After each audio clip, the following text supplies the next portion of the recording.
Ukraine has just successfully landed a machine gun-equipped ground drone onto the Kinburn Spit using a naval drone specially configured as a robotic landing craft. Equipped with a bow ramp, the surface vessel transported the unmanned ground vehicle directly onto the shoreline without exposing a single Ukrainian soldier to Russian fire.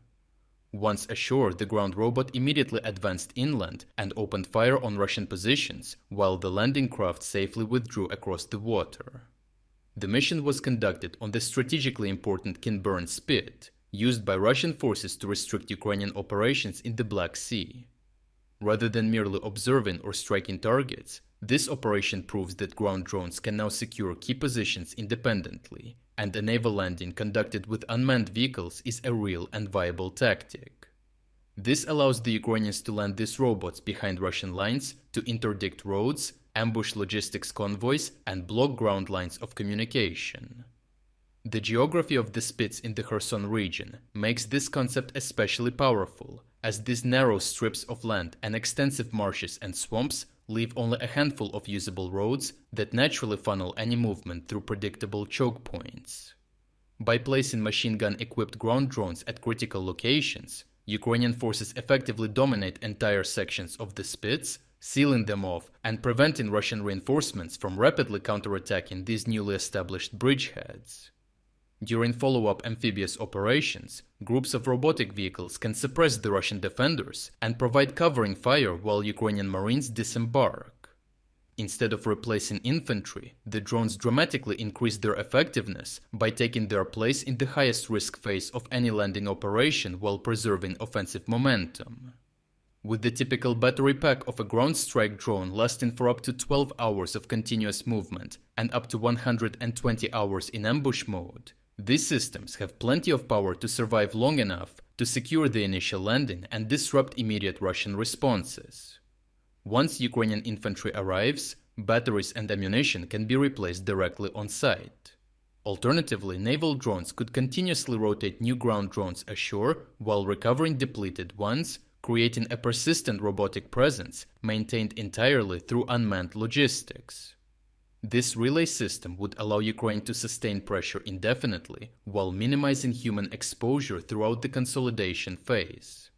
The greatest threat to Ukrainian ground drone operations remains Russian FPV kamikaze drones capable of hunting the relatively slow-moving ground vehicles. Yet Ukrainian operations in Dnipropetrovsk have demonstrated that once Russian drone activity is sufficiently suppressed, Ukrainian forces rapidly dominate the battlefield. This means that Russian FPV usage is not an automatic counter to a Ukrainian amphibious ground drone landing, but only a problem that needs to be solved through electronic warfare, counter-drone measures, or specialized interceptor drones. On top of that, dedicated Ukrainian ground drone units have spent months experimenting extensively with pure ground drone assault tactics, refining coordination with other ground and aerial drones, navigation and electronic warfare resilience in dedicated rear area training grounds. The Kinburn operation represents the evolution of these efforts, extending proven robotic assault concepts into amphibious warfare. The scale of Ukraine's investment further demonstrates its confidence in this direction. Ground robotic missions increased by more than 122% since the beginning of the year, with over 66,000 missions of different types already completed. More than 22,000 ground drones have been contracted for production and delivery during this year alone, while Ukrainian planners openly aim to replace virtually all frontline logistics missions with robotic systems, preserving soldiers for combat, while continuously expanding unmanned battlefield capabilities to take more and more combat roles as well. Overall, these developments show how Ukraine is systematically identifying vulnerabilities within Russian defenses and building robotic tools specifically designed to exploit them. Extensive rear area testing combined with increasingly ambitious combat deployments shows that Ukrainian commanders are refining concepts before committing them on a larger scale.